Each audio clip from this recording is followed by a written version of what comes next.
respected principal, teachers, and all my dear friends. I am Akarsh Sinha of Class UKG A. Today I am going to narrate a story about mobile phone. There lived a very active and healthy boy. His name was Mohan.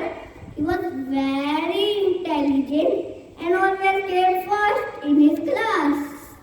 But one day his father gifted him a mobile phone.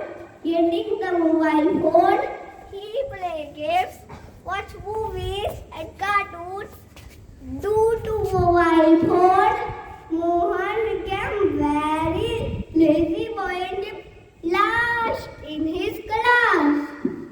So friends, the moral of the story is don't waste your time on mobile phone. Thank you.